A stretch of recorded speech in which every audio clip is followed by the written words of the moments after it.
ओला, आप सभी का एक बार फिर से स्वागत है स्टेप बाय स्टेप स्पेनिश के अगले स्टेप में। मैं आशा करती हूँ कि आपने अच्छे से वर्बोस रेगुलारिस पढ़ लिए होंगे और समझ भी लिए होंगे और आपने पिछली वीडियोस का टास्क यानी कि तरे अच्छे से कर लिया होगा और इसी के साथ अब आपको अच्छे से समझ में आ गया होगा कि स्पेनिश में जो रेगुलर AR एंडिंग वर्ब्स होती है या ER एंडिंग वर्ब्स होती है या फिर IR एंडिंग वर्ब्स होती है उनको कैसे कॉन्जुगेट किया जाता है और उनसे कैसे सेंटेंसेस या फिर वाक्य बनाए जाते हैं।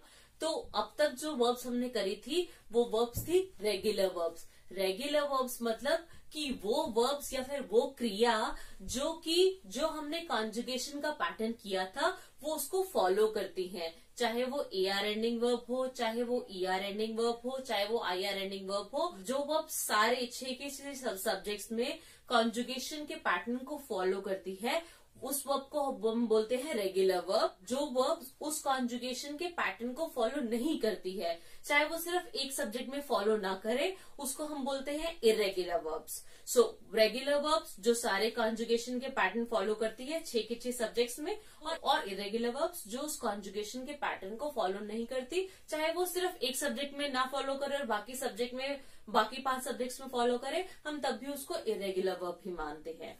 तो अब तक जो हमने वर्ब्स करी थी वो सब रेगुलर वर्ब्स थी, मतलब वो सारी वर्ब्स उन कॉन्जुगेशन के पैटर्न्स को फॉलो करती थी। लेकिन अब से हम इरेगुलर वर्ब्स शुरू करे हैं, मतलब कि वो वर्ब्स जो उस कॉन्जुगेशन के पैटर्न को फॉलो नहीं करती, उससे अलग तरीके से कॉन्जुगेट होती है, मतलब कि उससे डेविएट होती है। तो आज जो हम सबसे पहले इरेगुलर वर्ब यानी कि इरेगुलर क्रिया करने वाले हैं वो है सेर।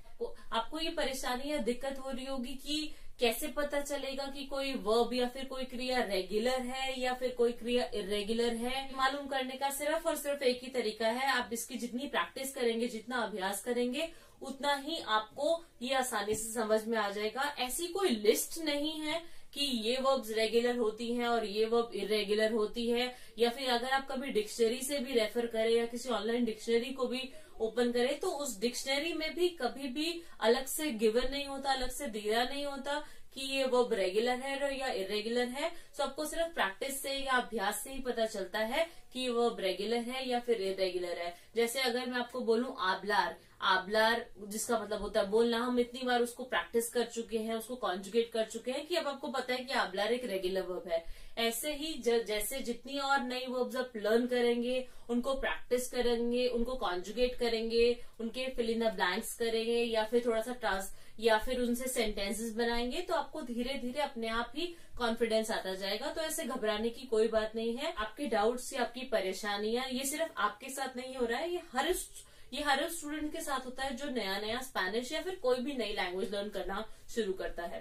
तो चलिए आज शुरू करते हैं सैर के साथ। और सैर अगर मैं आपको थोड़ा सा इंग्लिश में बताऊं तो सैर जहां पर भी हम इंग्लिश में इज एंड माड यूज करते हैं, लगभग उससे मिलती जुलती ही वर्ब सैर स्पेनिश में है। और हालांकि एक और वर्ब है एस्तार जो इससे काफी मिलती जुलती है, बट वो वर्ब हम दूसरी वीडियोस में करेंगे। तो आज का जो हमारा फोकस है, आज का जो हमारा मोटिव है, जो लक्ष्य है, वो सिर्फ सैर को समझना है, उसको कैसे कॉन्जुगेट करना है, ये क्यों इरेगुलर है, इसको कहाँ कहाँ यूज करते हैं, ये सब कुछ हम आज की वीडियो। सबसे पहले मैं आपको ये बताऊंगी कि मैं इसको क्यों कह रही हूँ कि इरेगुलर वर्ब है। अगर आप देखें सैर, ये एक वर्ब है जो ER में खत्म हो रही है। हमने ऑलरेडी ER की वर्ब्स करी हुई हैं और ER में जो वर्ब खत्म होती है उनकी कॉन्जुगेशन होती है ओ, एस,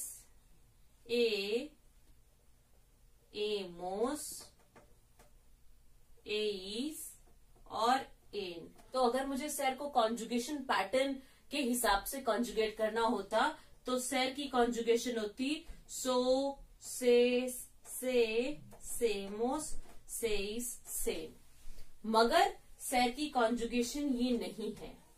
सैर की कॉन्जुगेशन है यो में सोई, तू में एरेस, एल या उस्तेद में एस, nosotros nosotras में somos, vosotros vosotras में sois, ellos ellas ustedes में son। तो देखिए इसमें से कोई भी कॉन्जुगेशन इससे मिलती जुलती नहीं है। तो इसीलिए मैं कह रही हूँ कि ये सिर्फ इर्रेगुलर वर्ब नहीं है, क्योंकि सिर्फ इर्रेगुलर होती है तो शायद एक में नहीं मिलती, बाकी 3 या 4 में मिल जाती, या 2 में नहीं मिलती 4 में मिल जाती, या 4 में नहीं मिलती 2 में मिल जाती। लेकिन इसमें किसी भी 6 सब्जेक्ट में इस पैटर्न से ये नहीं मिल रही है, नहीं मेल खा रही है, इसीलिए इसको बोलते हैं कि ये कंप्लीटली, ये बिल्कुल इर्रेगुलर वर्ब है। तो सैर की कॉन्जुगेशन है सोई एरिस एस, सोमोस सोइस और सोन, जो कि हमें याद करनी पड़ेगी। तो जबकि हमें पता चल गया कि सैर की कॉन्जुगेशन क्या है, तो अब हमें ये समझना है कि सैर को हम यूज कहाँ कहाँ करते हैं। तो सैर की जो सबसे बड़ी यूसेज है वो है आपकी नेशनलिदाद, मतलब कि नेशनैलिटी या फिर नागरिकता बताने के लिए, कि मतलब आप कहाँ से बिलोंग करते हैं, आप कहाँ के हैं या कहाँ रहते हैं। तो अगर मैं बोलूं कि मैं इंडिया की हूँ या मैं इंडिया की रहने वाली हूँ, तो मैं बोलूंगी यो सोई दे ला इंडिया, मतलब मैं इंडिया से हूँ या फिर मैं इंडिया की रहने वाली हूँ। अगर मैं बोलूं कि वो लड़का स्पेन का है, हमें पता है स्पेन को स्पेनिश में स्पेनिया बोलते हैं, तो मैं बोलूंगी एल एस दे स्पेनिया, मतलब कि एल मतलब वो स्पेन से है। अगर मैं बोलूंगी तुम सब नेपाल से हो, तो मैं बोल सकती हूँ वोसोत्रोस सोइस दे नेपाल। हम वोसोत्रोस लगाए या ना लगाए, सिमिलरली हम यहाँ पर यू लगाए या ना लगाए, ये बिल्कुल हम पे निर्भर करता है, डिपेंड करता है, क्योंकि ये वर्ब की कॉन्जुगेशन से हमें पता चल जाता है कि हम यहाँ पर सिर्फ वोसोत्रोस के बारे में बात कर रहे हैं। इसी तरीके से नेशनैलिटी बताने के अलावा अगर मैं कभी भी किसी को अपना ऑक्यूपेशन बता रही हूँ कि मैं क्या काम करती हूँ, उसके लिए भी हमेशा हम सैर का ही यूज करते हैं या फिर उपयोग करते हैं। चाहे आप हाउसवाइफ है या फिर आप स्टूडेंट है या फिर आप डॉक्टर है या फिर आप जो भी काम करते हैं, तो जब भी आप अपना व्यवसाय या फिर अपना ऑक्यूपेशन या फिर वर्क के बारे में किसी को बताते हैं, तो आप हमेशा और हमेशा सैर वर्ब का उपयोग करते हैं। और ध्यान में रखिए, जब मैं बोल रही हूँ कि सैर वर्ब का उपयोग करते हैं, मतलब कि आप सैर वर्ब को जब भी वाक्य में या फिर सेंटेंस में यूज करोगे, तो आप वर्ब को कॉन्जुगेट करके, यानी वर्ब को सब्जेक्ट के हिसाब से बदल के उसकी कॉन्जुगेटेड फॉर्म को यूज करोगे। सो अगर मैं बोलूं कि मारिया एक स्टूडेंट है, तो मैं बोल सकती हूँ मार्ता एस एस्टूडियांते। और अगर मैं बोलूं कि मैं एक टीचर हूँ, मैं बोल सकती हूँ यो सोई प्रोफेसोरा, और मैं सिर्फ ये भी बोल सकती हूँ सोई प्रोफेसोरा। अगर मैं बोलूं कि वो सब सिंगर्स या फिर गायक हैं, तो मैं बोल सकती हूँ एलियोस सोन कांतांतेस, मतलब कि वो सब गायक है या फिर गाना गाते हैं या फिर सिंगर्स हैं। हमने ये देखा कि हम सैर का यूज करते हैं, एक तो नागरिकता या नेशनैलिटी बताने के लिए, दूसरा व्यवसाय या फिर ऑक्यूपेशन या फिर आपकी जॉब बताने के लिए, और तीसरा अगर मैं किसी को डेट या टाइम के बारे में बताऊं या फिर आज क्या तारीख है या क्या वक्त हो रहा है, इसके बारे में अगर मुझे कभी किसी को बताना हो या कभी भी किसी को बताना हो, तो हम हमेशा सैर का यूज करते हैं। तो ला फेचा मतलब कि डेट, या फिर हिंदी में हम उसको तारीख या दिनांक बोलते हैं, और ला ओरा मतलब कि टाइम या फिर समय क्या हुआ है। तो अगर मुझे किसी से बोलना है कि आज क्या तारीख है, आज क्या डेट है, तो मैं उसको स्पेनिश में बोलूंगी क्वाल एस ला फेचा ओई। ओई मतलब टुडे, मतलब फिर आज का दिन।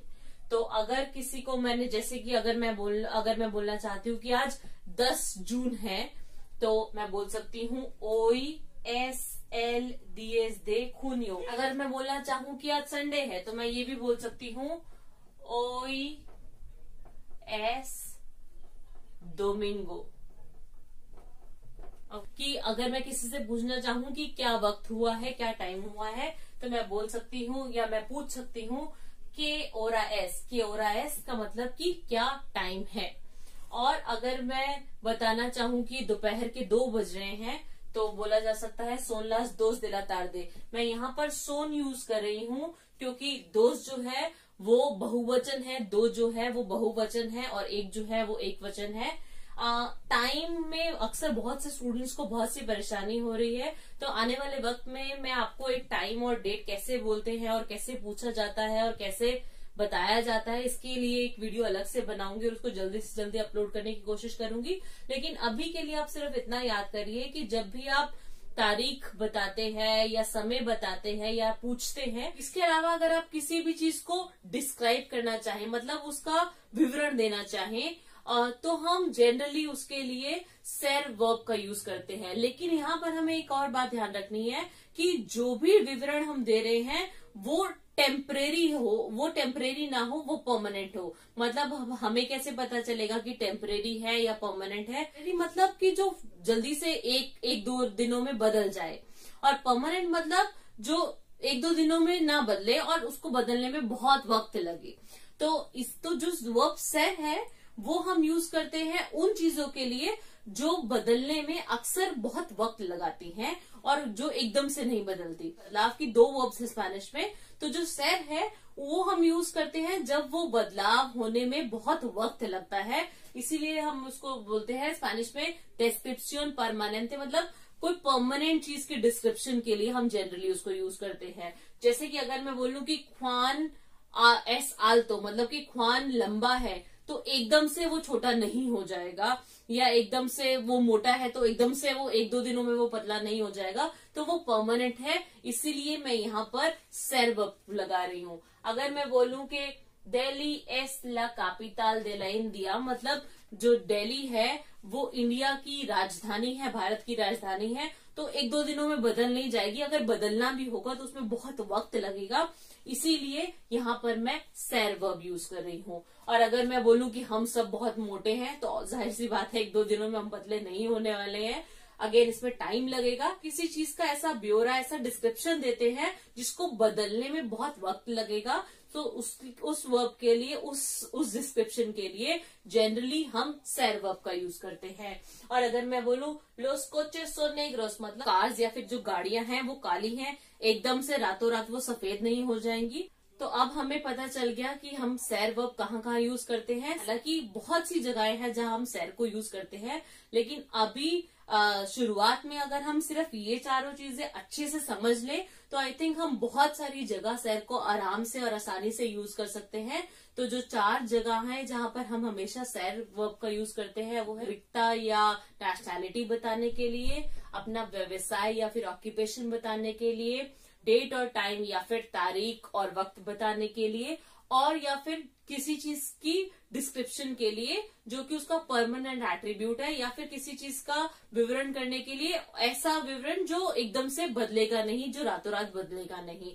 तो इन चार जगहों पे हम जनरली सेर को यूज करते हैं। सेर को यूज करते हैं मतलब कि सेर को यूज करते हैं, और हम जब भी सेंटेंस बनाते हैं तो सेर को वाक्य में सब्जेक्ट के अकॉर्डिंग बदलाव करते हैं या फिर उसको कॉन्जुगेट करते हैं। कोशिश करते हैं सेर को यूज करके मैं अपने आप को डिस्क्राइब करती हूँ। अगर मैं बोलूं यो सोई हिना, तो मैंने पहले आपको बताया था मे यामो हिना, उसका मतलब था कि मेरा नाम हिना है।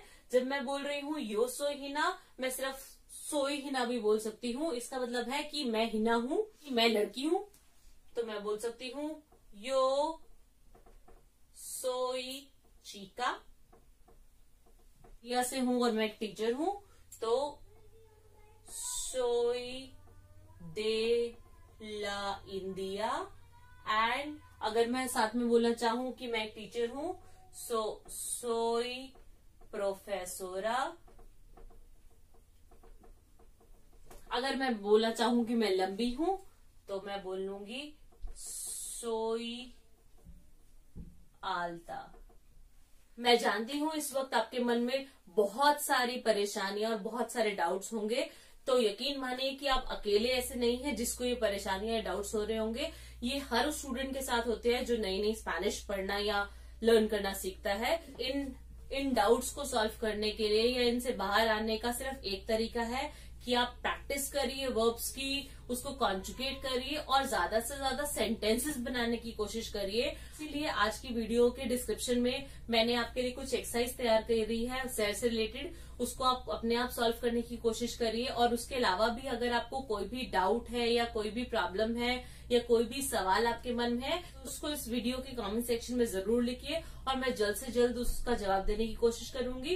और हमेशा की तरह पिछली वीडियो के जवाब भी आपको इस वीडियो के डिस्क्रिप्शन लिंक में मिल जाएंगे। और इसके अलावा भी अगर आप सेर वर्ब की खुद से प्रैक्टिस करना चाहें तो गूगल पे बहुत सारी एक्सरसाइजेज है जहाँ पर आप फिलअप्स कर सकते हैं या सेंटेंसेस बना सकते हैं। तो जितना हो सके सेल को खुद से कॉन्जुगेट करने की कोशिश करिए और खुद से डिफरेंट सेंटेंसेस बनाने की कोशिश करिए। और कहीं भी परेशानी हो तो जरूर इस वीडियो के कमेंट सेक्शन में लिखिए। और दोस्तों, हमेशा की तरह मेरे चैनल को लाइक, शेयर और सब्सक्राइब करना मत भूलिएगा। तो मिलती हूँ आपको जल्दी ही अगली वीडियो में।